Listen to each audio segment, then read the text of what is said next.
Ninawasalimu popote mlipo wapenzi watazamaji, hamjambo. Maafisa wakuu wa ngazi ya usalama wetu wa taifa la Kenya wakiongozwa na kikosi cha National Police Service, Inspector General wa polisi Douglas Kanja, mkurugenzi wa DCI Amin Mohamed, waliweza kukataliwa na wananchi upande wa Angata, Barikoi, Transmara, Narok County, mahali ambapo walikuwa wameenda kuleta amani, kusikiliza na kuleta amani, baada ya watu 7 kupigwa risasi na kuuawa na maafisa wa GSU ambao walikuwa wametumwa kulilinda shamba ambalo linasemekana kwamba Rais William Ruto ndiye ameweza kulinunua kutoka kwa aliyekuwa gavana wa kaunti ya Narok. Mnanielewa wapenzi watazamaji? So baada ya hawa maafisa wa polisi DCI pamoja na Inspector General kutua pale, walikataliwa. Wananchi waliwakataa, ikabidi wakasalia ndani ya ndege. Inspector General Douglas Kanja pamoja na afisa mkuu wa DCI Amin Mohamed tayari wamefika hapa, wametua hapa, lakini licha ya kutua katika eneo hili, wangali kutoka ndani ya ndege ambayo ilikuwa imewaleta katika eneo hili. Kutokana na jinsi hali ambavyo ilivyokuwa katika eneo hili, wakazi walilazimika kuwafurusha baadhi ya maafisa wa usalama ambao walikuwa hapa, wengi wao wakiwa GSU ama wale kutoka kitengo cha GSU, wakitaka kwamba lazima viongozi wao wafike. Wengi walikuwa wakitaka mbunge wa Imuru wa Dikir Johana Ngeno kufika mahali hapa, jambo ambalo lililazimu maafisa wa usalama kutuma ndege ili kuleta kiongozi huyo mpaka mahali tulipo hapa.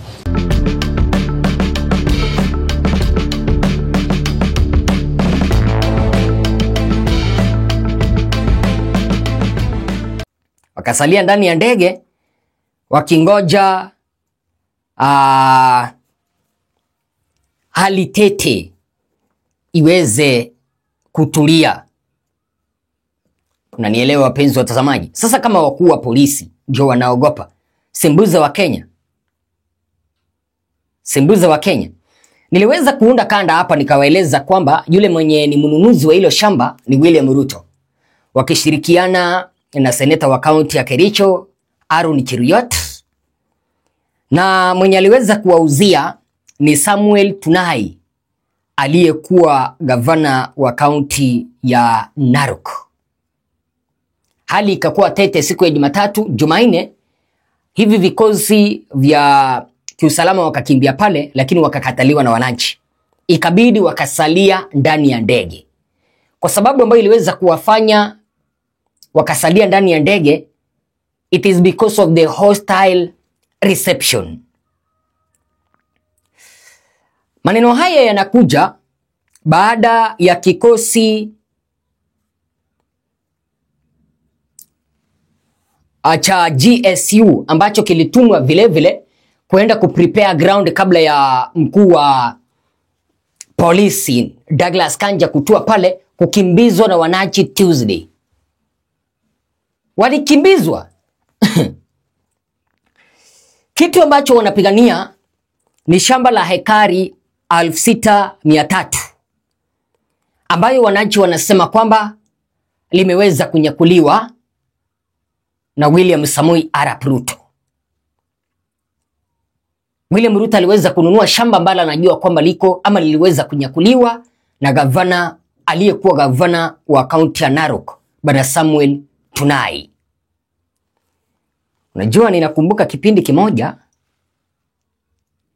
mtu mwenye anaitwa James Orenga aliweza kusema kwamba serikali, the government eats its own people. Serikali inakula watu wake. Na wananchi wanasema kwamba wako na title deed, hatimiliki, ambayo waliweza kupewa na aliyekuwa Rais Daniel Arap Moi kitambo sana, lakini sasa hivi wameweza kufurushwa. So video ambazo tuliweza kuziona zilionyesha ndege ya National Police ambayo ilikuwa imewaleta viongozi hao wakuu wa kiusalama katika taifa letu la Kenya, ikiwa imetua lakini imefungwa milango. Wale viongozi hawakutoka ndani kwa sababu walikataliwa na wananchi. Wananchi walilazimisha Inspector General Douglas Kanja, mtu mwenye anaitwa DCI boss Amin Mohamed, Arun Cheruiyot, seneta wa kaunti ya Kericho, mbunge wa Belgut Nelson Koech, kumuita, walimlazimisha wamuite Johana Ngeno, mbunge wa Emurua Dikir,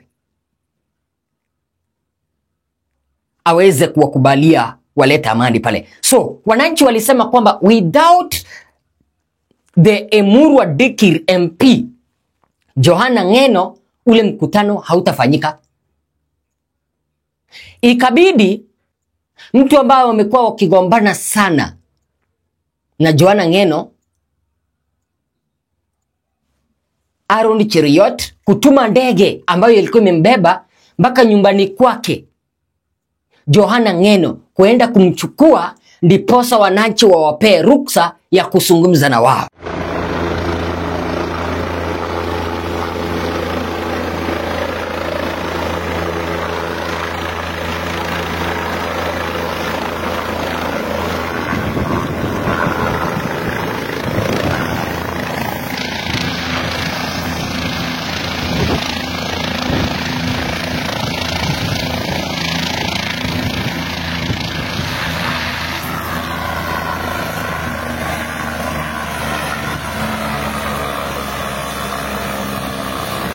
Baada ya mbunge wa Emurua Dikir Johana Ngeno kutua, wananchi waliweza kumshangilia. Wale ambao walikuwa wametumwa kutoka Nairobi, akina Arun Cheruiyot, ambao wanashirikiana na William Ruto kunyakua shamba la hekari 6,300, waliweza kuaibika jinsi ambavyo mbunge huyu alikuwa analakiwa.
Kuna wale ambao wataniuliza, Mr. Eagle Ezra, mbona huyu mbunge ameweza kulakiwa hivi kiufalme na hawa wengine wameachwa? Ni kwa sababu siku ya Jumatatu, kipindi ambapo hawa watu 7 waliweza kupigwa risasi na wakauawa, Bwana Johana Ngeno ndiye aliweza kusimama nao, na hata wananchi wenyewe wanajua fika kwamba ni nani ambaye anawafurusha kutoka kwa shamba lao. Ni William Ruto wakishirikiana na Arun Cheruiyot. Wawili hawa wanataka kuanzisha kampuni ya kusaga sukari, factory ya kusaga sukari upande ule. Lakini Johana Ngeno akaweza kuconfront kugombana na maafisa wa polisi, maafisa wa GSU ambao walikuwa wanawaua wananchi hiyo siku ya Jumatatu tarehe 29. Mahala ambapo aliweza kuuliza mbona mnawaua wananchi. And that is the reason as to why wananchi waliamulia kumpenda Johana Ng'eno. Order your people to shoot me. I've had you want to order them to shoot me. Here I am. Shoot me. You're ordering people to shoot me. You're ordering people to shoot me. I've been shot several times. I'm asking you, when the OCPD? No. Just tell me, why are you killing people? 7 people have already died. You want me to show you?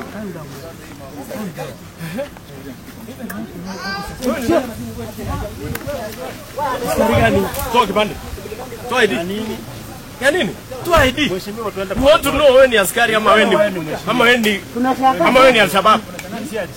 Where is your DC? Nimeambiwa DC yako ni Al-Shabaab. Askari apiko mjana na toa ID. Una pole. Hauna pole hapa. Pole na umeua watu. Sio mimi. Toa ID. Pole na umeua watu. Waziri wa usalama wa ndani Kipchumba Murkomen hakufika pale kwa sababu anajua ni nani ambaye ameweza kuhusika hapa ndani. Ladies and gentlemen, viongozi watatosheka lini na unyakuzi wa mashamba? Jamani, watatosheka lini? Kama kiongozi mwenye yuko na mali hawezi akatosheka na yale ambayo ameweza kuyapata, anataka kuchukua mpaka vipande vya ardhi ya wananchi ambao ni maskini hohehahe. In fact, niliweza kuona mama mmoja analia akimuomba Mwenyezi Mungu. Akina mama waliweza kuona kwamba mtu ambaye peke yake anaweza akawasaidia ni Mwenyezi Mungu. Ajuza wawili waliamua kubeba Biblia na kumuomba Mwenyezi Mungu aweze kuwasaidia, kwa sababu serikali ambayo waliweza kuipigia kura imeamua kuwafurusha, imeamua kuwaibia wao wenyewe.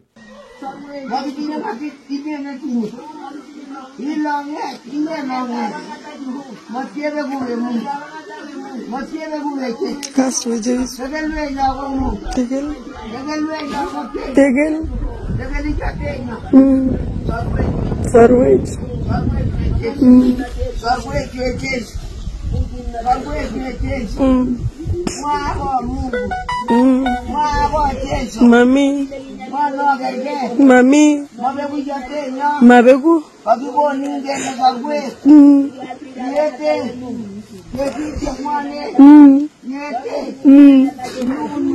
Lun Woi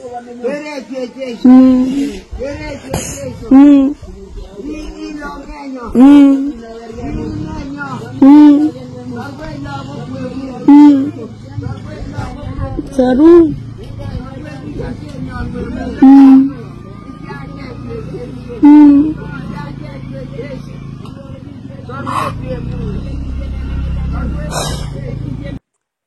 Hapa Ang'ata tulipewa title na mzee ambaye anaitwa Moi. Saa hii hiyo title ambayo tuko naye amemaliza miaka 30. Hata mimi juzi nimejitahidi nikiwa kijana mpaka nikanunua shamba eka 5. Na tumeenda kutoa kila kitu, title liko sawa. Na nimenunua na pesa mingi sasa. Na saa hii ninasukiwa ya kwamba eti tunaye ameuzia Ruto shamba yangu. Eti anakuja kufence shamba yenye iko na title. Na title iko na kila kitu. Hata ukienda kutoa search iko. Hii serikali iko namna gani? Na tumeshangaa na hii unyanyasaji kabisa ambayo iko Kilgoris hapa. Hii watu wa IPC mtukawie hii consensus kwa sababu tunapigia kura watu ambao anatunyanyasa sana. Sisi hapa Ang'ata, sisi tukiwa wakale Ang'ata hapa, tumenyanyaswa mwaka mingi sana. Mtu mkubwa ni chief, hakuna mtu mwingine. Sasa anafanya yenye wanataka. Tunaye anaenda kuuzia Ruto shamba ambayo iko na title deed. Na nimesikia eti Monday wanakuja kufence shamba yangu ambayo nimenunua na jasho yangu. Na asichaambiwa nitalipwa namna gani kama anachukua. Iko sheria yenye anatoa mtu kwa shamba mwenye ako na title. Haki ya Mungu, wacha niambie Ruto. Mimi nataka Murkomen akuja hapa Ang'ata kwa maana wakora amechaa hapa Ang'ata, anataka tutunyanyasa. Wacha niambie hawa watu. Haki ya Mungu, hii shamba yangu mimi nitaamuka kwa hapa kwa hii shamba na kwenda pinguni. Na kama umekata shia, kucha kwa hii shamba yangu. Haki ya Mungu, kata shia kwanza alafu ukuje. Siwezi kubali mimi nijitahidi na jasho yangu ninunue shamba na pesa mingi na mtu anakuja kusema eti ameuza. Na Tunaye anauza shamba ya nani? Tunaye amekuwa proga ya hii kaunti ya Narok, proga kubwa sana. Sasa mimi nataka niambie hawa, nimekasirika. Mimi naambia yeye kucha na mpango. Hakuna sasa saa hii hakuna shamba yenye unakuja kuruka. Uniambie hii title yangu nani alilete na mbona ni valid? Ladies and gentlemen, that is the reason as to why have been advocating that kama hauna ID, tafadhali, kama hauna ID, kama hauna kitambulisho, kimbia muende mchukue ID. Mnanielewa? Muende mchukue kitambulisho.